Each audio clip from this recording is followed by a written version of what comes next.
Assalamualaikum warahmatullahi wabarakatuh. Perkenalkan, nama saya Nisa Fadila dengan NIDN 0210019202. Saya merupakan dosen tetap yayasan pada Universitas Muhammadiyah Kota Bumi pada program studi Ilmu Hukum. Saat ini saya sedang mengikuti proses sertifikasi dosen gelombang 1 tahun 2025 yang diselenggarakan oleh Kemendikti-Saintek. Video ini dibuat sebagai pernyataan diri dosen untuk unjuk kerja Tridharma Perguruan Tinggi atau biasa disebut dengan PDD UKPTP. Saat ini saya akan memaparkan sedikit terkait mata kuliah yang saya ampu, yaitu mata kuliah Pengantar Hukum Indonesia, di mana mata kuliah Pengantar Hukum Indonesia ini merupakan fondasi awal dalam mempelajari sistem hukum nasional. Mata kuliah ini memiliki 4 SKS sebagai mata kuliah prasyarat untuk menempuh mata kuliah pada semester berikutnya. Mahasiswa diperkenalkan pada konsep dasar hukum, sumber-sumber hukum, sistematika hukum, serta lembaga-lembaga hukum di Indonesia. Selain itu, mata kuliah ini juga membahas terkait sejarah perkembangan hukum di Indonesia, hubungan antara hukum adat, hukum agama, dan hukum negara, serta prinsip-prinsip dasar yang meneladani sistem hukum nasional. Tujuan utama dari mata kuliah ini adalah memberikan pemahaman menyeluruh terkait kerangka umum hukum di Indonesia sebagai dasar untuk studi hukum lanjutan. Metode pembelajaran pada mata kuliah Pengantar Hukum Indonesia merupakan pembelajaran secara tatap muka dan juga online. Metode pembelajaran pada mata kuliah ini menggunakan pendekatan ceramah interaktif, diskusi kelompok, dan studi kasus untuk membangun pemahaman dasar mahasiswa terhadap sistem hukum nasional. Melalui presentasi, lalu berpikir kritis, menganalisis persoalan hukum, dan memahami hubungan antara hukum adat, agama, negara dalam konteks Indonesia. Adapun CPL Prodi pada mata kuliah Pengantar Hukum Indonesia ini ialah yang pertama, berkontribusi dalam peningkatan mutu bermasyarakat, berbangsa, bernegara, dan perbedaan berdasarkan Pancasila. Lalu yang kedua, menguasai pengetahuan dasar tentang sejarah dan aspek teoritis bidang hukum positif. Indonesia mencakup hukum perdata, pidana, hukum tata negara, hukum administrasi negara, lalu ada hukum internasional, hukum adat, dan juga hukum Islam. CPL yang ketiga yaitu mahasiswa mampu menerapkan pemikiran logis, kritis, sistematis, dan inovatif dalam konteks pengembangan atau implementasi ilmu pengetahuan dan teknologi yang memperlihatkan dan menerapkan nilai humaniora yang sesuai dengan bidang keahliannya. Lalu yang ketiga, mampu mengkaji implikasi pengembangan atau implementasi ilmu pengetahuan dan teknologi yang memperhatikan dan menerapkan nilai-nilai humaniora sesuai dengan keahliannya berdasarkan kaidah, tata cara, dan etika ilmiah dalam rangka menghasilkan solusi, gagasan, desain, dan kritik seni. Lalu berikutnya, mampu melakukan proses evaluasi diri terhadap kelompok kerja yang berada di bawah tanggung jawabnya dan mampu mengelola pembelajaran secara mandiri. Dan yang terakhir, mampu menyusun konsep penyelesaian masalah atau kasus melalui pembelajaran penerapan metode berpikir yuridis berdasarkan pengetahuan yang teoritis dan hukum positif tentang sumber, asas, prinsip, dan norma hukum dari berbagai bidang hukum. Tentunya dari berbagai bidang hukum positif di Indonesia yang merupakan keahlian dasar untuk menjalankan profesi hukum. Itulah CPL Prodi. Adapun capaian pembelajaran dalam mata kuliah ini yaitu CPMK pertama, mahasiswa mampu merinci pembidangan hukum secara terstruktur. CPMK kedua yaitu mahasiswa mampu menguraikan sejarah tata hukum Indonesia dan sistem hukum yang ada di dunia. Lalu yang ketiga, mahasiswa mampu mendiferensiasikan hukum-hukum positif di Indonesia. Yang keempat, mahasiswa mampu menguraikan pengertian-pengertian dasar daripada hukum positif Indonesia. Dan yang terakhir, mahasiswa mampu merinci atau menyimpulkan semua materi ajar pada mata kuliah Pengantar Hukum Indonesia. Dan adapun bobot penilaian untuk mahasiswa pada mata kuliah Pengantar Hukum Indonesia ini yaitu ada beberapa poin. Yang pertama, partisipasi dengan bobot 10%, ada tugas, kuis, dan juga diskusi itu di bobot 25%. lalu UTS di 25% dan juga UAS dengan bobot 40%. Berikutnya, adapun materi pembelajaran pada pokok dalam mata kuliah ini ialah yang pertama terkait pengantar dan sejarah tata hukum, lalu yang kedua ada sistem hukum, yang ketiga ada hukum tata negara, keempat ada hukum administrasi negara, kelima ada hukum pidana, lalu keenam ada hukum perdata, ketujuh ada hukum acara, dan di pertemuan 8 kita ada ujian tengah semester, lalu pada pertemuan ke-9 ada hukum internasional, ke-10 ada hukum dagang, pertemuan ke-11 ada hukum ketenagakerjaan, pertemuan ke-12 ada hukum agraria, pertemuan ke-13 ada hukum lingkungan, pertemuan ke-14 ada hukum adat, dan pertemuan selanjutnya yaitu ujian akhir semester. Baik, demikianlah deskripsi mata kuliah pengantar hukum Indonesia yang saya ampu. Berikut akan ditayangkan video pembelajaran singkat terkait mata kuliah pengantar hukum Indonesia. Selamat menyaksikan. Wassalamualaikum warahmatullahi wabarakatuh. Assalamualaikum warahmatullahi wabarakatuh. Waalaikumsalam warahmatullahi wabarakatuh. Selamat siang anak-anak semuanya. Siang, Bu. Terima kasih yang belum. Oke, baik. Sehat semua ya hari ini ya. Baik, hari ini kita berjumpa lagi pada mata kuliah pengantar hukum Indonesia, di mana mata kuliah ini merupakan mata kuliah dasar yang wajib kalian tempuh sebelum kalian menginjak semester berikutnya. Jadi kalau kalian nggak lulus mata kuliah PH ini, maka kalian tidak bisa mengambil mata kuliah seperti hukum pidana. Jadi mata kuliah dasar PH ini wajib kalian ambil dengan bobot 4 SKS. Oke, baik. Jadi materi ini membahas tentang pengertian hukum, lalu ada hukum dalam masyarakat, serta sejarah perkembangan tata hukum di Indonesia dan di dunia. Mahasiswa akan memahami dasar-dasar konseptual tentang hukum dan bagaimana sistem hukum terbentuk melalui sejarah dan dinamika masyarakat. Jadi dalam mata kuliah pengantar hukum Indonesia ini ada tujuan pembelajaran yang kalian harus capai ya. Yang pertama yaitu setelah mengikuti materi pada hari ini, mahasiswa diharapkan mampu menjelaskan tentang pengertian hukum dan tata hukum secara umum, lalu menjelaskan fungsi hukum dari dalam kehidupan bermasyarakat. Selanjutnya mahasiswa diharapkan mampu menguraikan perkembangan sejarah tata hukum di Indonesia serta mengidentifikasi pengaruh sistem hukum barat terhadap hukum di Indonesia. Oke, berikutnya pada pokok bahasan ini pengertian hukum ialah sistem norma atau aturan hukum yang dibuat oleh otoritas yang berwenang dan bersifat mengikat. Kenapa disebut dengan bersifat mengikat? Ada yang tahu? Betul, karena hukum itu sifatnya memaksa. Lalu di sini ada beberapa definisi para ahli terkait hukum. Ada Profesor Utrecht yang mengatakan hukum adalah himpunan petunjuk hidup yang mengatur tata tertib suatu masyarakat yang seharusnya ditaati oleh anggota masyarakat yang bersangkutan. Lalu ada dari Sudipno Notokusumo, hukum adalah norma yang mengatur tingkah laku manusia dalam masyarakat berisi perintah dan larangan dan mempunyai sanksi bagi pelanggarnya. Lalu Immanuel Kant, hukum adalah keseluruhan syarat yang dengan ini kehendak bebas dari seseorang dapat menyesuaikan diri dengan kehendak bebas dari orang lain atau menurut hukum kebebasan. Ada yang tahu apa ciri-ciri hukum? Bersifat memaksa, lalu ada mengatur kehidupan masyarakat atau mengatur kehidupan di dalam masyarakat, lalu sanksi yang jelas. Contohnya siapa? Bagaimana pernah?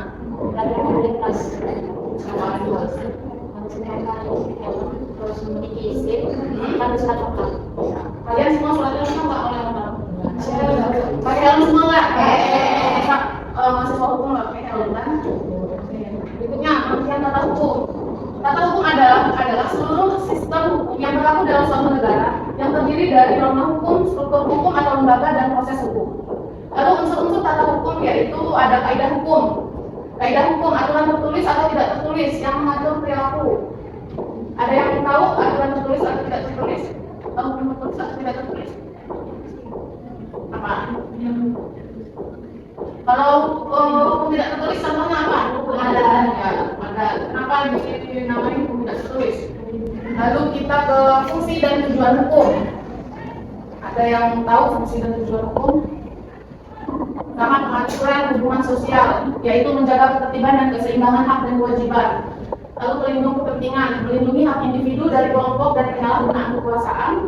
Ada juga sebagai alat sengketa, yaitu memberikan mekanisme penyelesaian melalui jalur hukum, serta alat rekayasa sosial atau social engineering, yaitu mendorong suatu perubahan sosial seperti reformasi agraria dan hukum perburuhan. Berikutnya ada tujuan hukum menurut Gustav Friedrich. Keadilan keadilan berarti memberikan kepada setiap orang apa yang menjadi haknya secara proporsional dan tanpa diskriminasi. Lalu yang kedua ada kepastian hukum. Ada yang tahu kepastian hukum apa? Kepastian hukum itu berarti hukum harus berlaku tetap, jelas, tertulis, dan dapat diprediksi.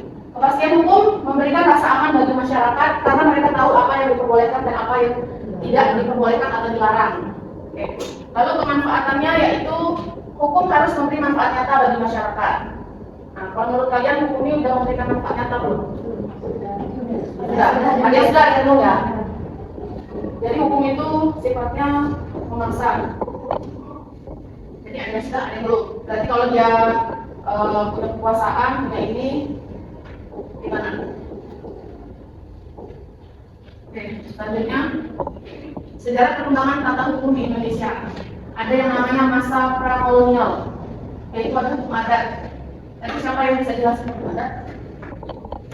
Nah, jadi hukum adat itu ialah kaidah atau norma yang tidak tertulis, yang hidup dan berkembang pada suatu masyarakat, terutama sebelum masuknya pengaruh hukum barat atau kolonial. Hukum ini muncul dari kebiasaan adat istiadat berulang yang diterima sebagai aturan yang mengikat. Jadi ciri-ciri hukum adat itu yang pertama tadi tidak tertulis, sudah disebutkan sama Laili ya tadi.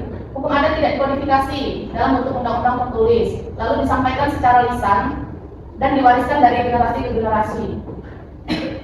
Berikutnya, hukum adat itu hukum yang hidup di dalam masyarakat yang bersumber dari norma-norma yang berlaku di komunitas lokal, yang syaratnya lebih besar daripada anak perempuan. Bahkan biasanya anak perempuan nggak dapat ya, apalagi dia laki-laki tua, dia dikasih harta warisan misalnya Rahmat nih, boleh 10 hektar gitu kan, Nemat, Muhammad gitu kan dari orang tuanya ya.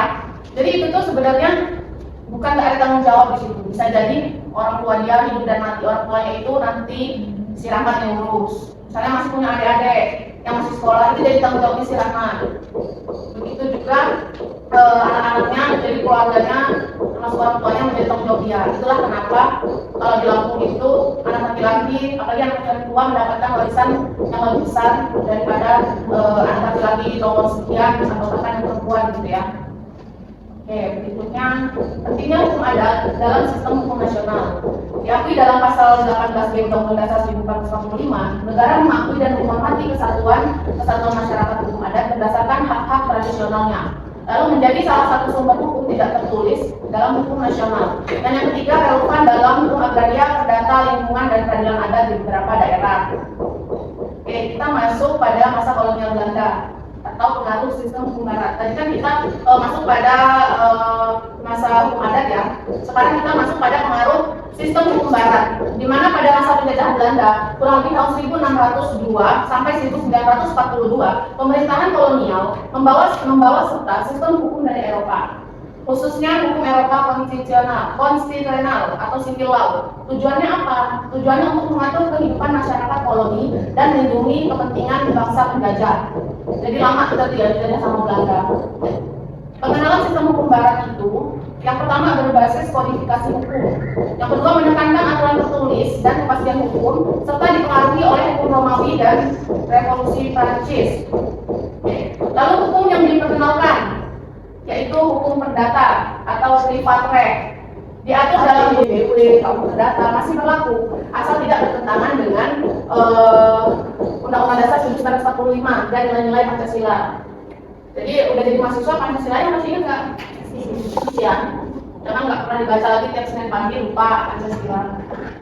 Karena pas di ujian skripsi, mahasiswa itu ditanya Pancasila itu nggak tahu. Kan saya jawab. Dasar tertinggi perundang-undangan juga kan saya jawab. Jadi dari semester bawah inilah kalian itu belajar, ya kan? Lalu upaya membangun hukum nasional, yaitu kodifikasi dan unifikasi hukum. Pemerintah Indonesia itu mulai menyusun dan mengganti sedikit demi sedikit warisan hukum kolonial Belanda. Tujuannya yaitu mewujudkan hukum yang bersumber pada kepribadian bangsa Indonesia. Lalu yang kedua, pengembangan lembaga hukum nasional, yaitu membentuk Mahkamah Agung, Kejaksaan, terus kepolisian, dan peradilan umum, agama, militer, serta tata usaha negara. Dan reformasi peradilan menciptakan sistem yang lebih independen dan transparan. Oke, berikutnya pembangunan hukum berbasis Pancasila yang bersumber dan sejalan dengan nilai-nilai Pancasila, yaitu keadilan sosial, kemanusiaan, demokrasi, dan kedaulatan rakyat. Berikutnya ada pembentukan peraturan perundang-undangan. Jadi lahir banyak undang-undang nasional seperti Undang-Undang Perkawinan Nomor 1 Tahun 1974, Undang-Undang Agraria Nomor 5 Tahun 1960, atau disingkat dengan UPA, Undang-Undang Pokok Agraria. Jadi kalau nanti ada yang ambil perdata atau skripsinya mau perdata, dia bisa ngambil terkait hukum agraria atau hukum pertanahan. Lalu ada undang-undang sistem peradilan pidana anak dan undang-undang lainnya. Oke, ciri-ciri perkembangan hukum nasional mengganti hukum kolonial secara bertahap.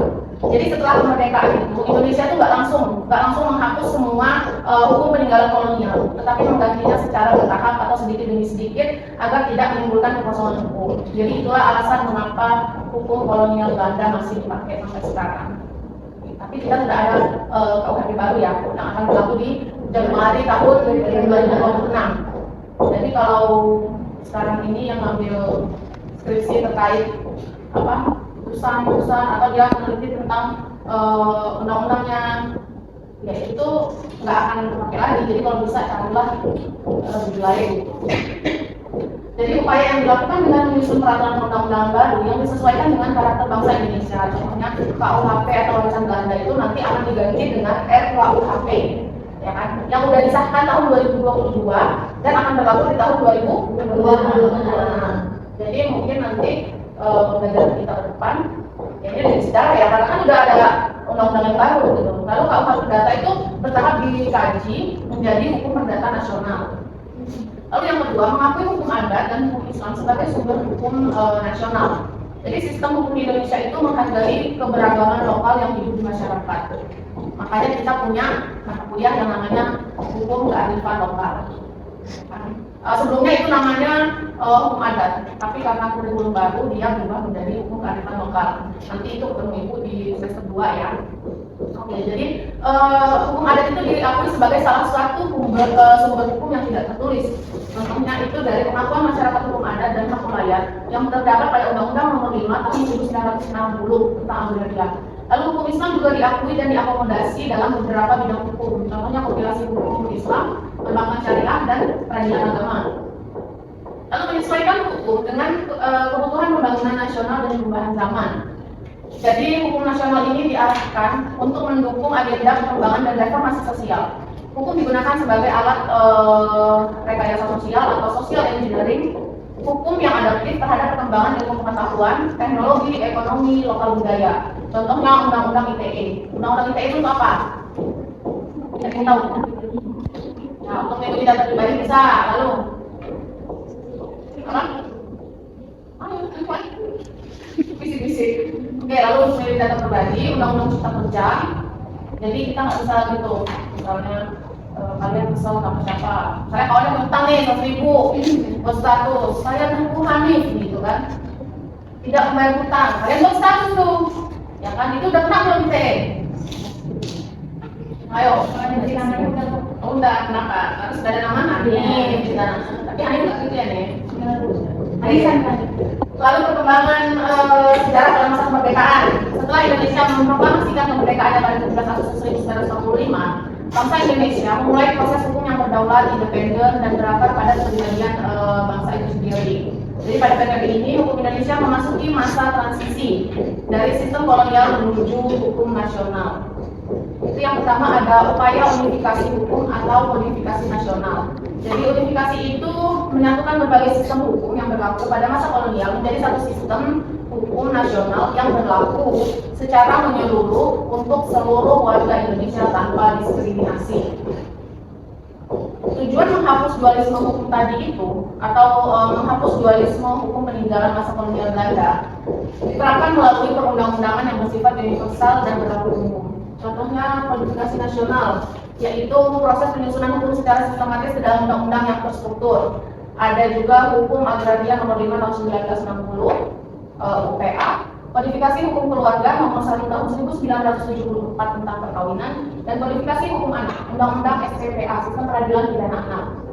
Jadi nanti kalau ada skripsi terkait anak yang dipakai Undang-Undang SPPA ini. Lalu penerapan Undang-Undang Dasar 1945 sebagai sumber hukum tertinggi. Ini yang Ibu bilang tadi, kelasnya ujian, entah ngeblank apa-apa ya, lupa kali. Ditanya sumber hukum tertinggi itu apa? Sumber hukum tertinggi di Indonesia. Bingung kan kamu?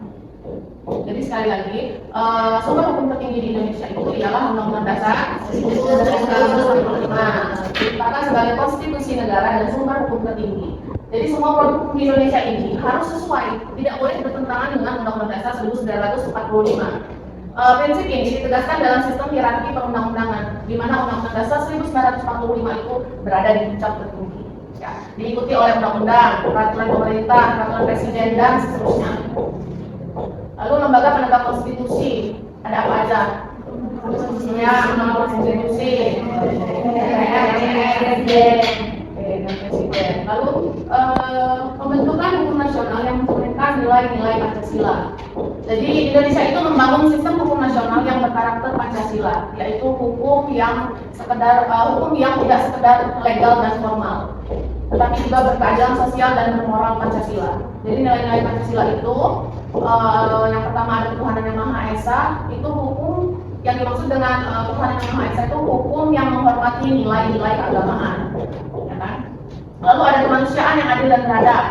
Kemanusiaan yang adil dan beradab itu ialah hukum yang menjunjung tinggi hak asasi manusia. Dan juga ada kesatuan Indonesia, yaitu hukum yang memperkuat integritas nasional. Dan yang keempat adalah kerakyatan dan demokrasi, yaitu hukum yang dibuat melalui musyawarah dan perwakilan. Lalu keadilan sosial, yaitu hukum yang berpihak pada keadilan ekonomi dan kesejahteraan. Oke, sampai di sini. Adakah yang ingin ditanya? Boleh. Kalau ada yang ditanya, silakan. Sebutkan nama dan NPM ya. Karena akan mendapatkan nilai. Biasanya cepet ya kalau dapat nilai lebih banyak yang dulu. Bu saya Bu. Gitu. Oke, silakan. Sebutkan Bu, saya Lady Rosalina. NPM boleh berdiri hari ini. Saya Lady Rosalina, NPM 23 Ceritanya, pada masa kemerdekaan, arah pembangunan hukum itu ditandai oleh apa itu? Oke, pada masa itu ya pembangunan ya, arah hukum Indonesia ini ditandai oleh apa? Oke, baik. Berikutnya ada lagi? Oke, boleh silakan berdiri. Siapa? Assalamualaikum warahmatullahi wabarakatuh. Waalaikumsalam warahmatullahi wabarakatuh. Perkenalkan saya Mustika. Bu, mau bertanya apa perbedaan unifikasi dan kodifikasi? Unifikasi dan kodifikasi. Oke, baik. Iya, terima kasih. Oke, baik. Pertanyaan tadi pada masa pembangunan Indonesia itu ditandai oleh apa? Oke. Jadi lagi, yang pertama itu ada usaha yang menyatukan hukum menjadi satu sistem nasional. Yang pertama ditandai oleh itu. Dan yang kedua itu penetapan Undang-Undang Dasar 1945 sebagai dasar dari seluruh sistem hukum di Indonesia atau sistem hukum nasional. Lalu yang ketiga, membangun hukum yang mencerminkan nilai-nilai berdasarkan Pancasila. Jadi seperti itu ada tiga tanda pembangunan Indonesia tadi. Lalu yang kedua pertanyaan dari Hanif Mustika, apakah perbedaan unifikasi dan kodifikasi ya? Jadi unifikasi itu adalah penyatuan berbagai sistem hukum seperti hukum adat, hukum Islam, lalu hukum kolonial Belanda dan hukum Islam menjadi satu sistem hukum nasional. Itu yang dinamakan unifikasi. Lalu berikutnya kodifikasi itu penyusunan hukum secara sistematis dalam bentuk tertulis. Ya, jadi kalau kodifikasi itu penyusunan hukum secara sistematis dalam bentuk tertulis yang dituangkan dalam suatu peraturan perundang-undangan. Oke, bagaimana? Sudah jelas? Ada yang pertanyaan? Cukup? Oke, baik. Jadi untuk materi pada minggu ini dalam mata kuliah Pengantar Hukum Indonesia terkait sejarah hukum Indonesia seperti sejarah hukum peninggalan Belanda, lalu fungsi dan masyarakatnya, tujuannya, mulai dari masalah perkolonialnya dan lain sebagainya, Ibu harap sudah bisa dipahami sedikit. Nanti akan Ibu berikan materi dalam bentuk PDF yang akan Ibu kirimkan ke ketua kelasnya. Berikut juga dengan materi ajar untuk minggu depan. Minggu depan itu kita akan membahas sistem hukum dan hukum tata negara. Jadi Ibu harap kalian semua setelah Ibu berikan PDF-nya nanti bisa kalian ulas lagi di rumah. Nanti Ibu sedikit mengirimkan juga PDF terkait sistem hukum dan hukum tata negara. Itu kalian bisa pelajari sedikit. Jadi untuk pertemuan Ibu kan misalnya Ibu bertanya, menjelaskan sembari bertanya, kalian sudah sedikit mengerti dan dapat menjawab apa yang Ibu tanyakan dan meresapi apa yang disampaikan ya. Bagaimana, cukup? Cukup. Oke, cukup ya. Terima kasih untuk teman-teman semua. Sampai jumpa pada video berikutnya. Ibu akhiri, wassalamualaikum warahmatullahi wabarakatuh.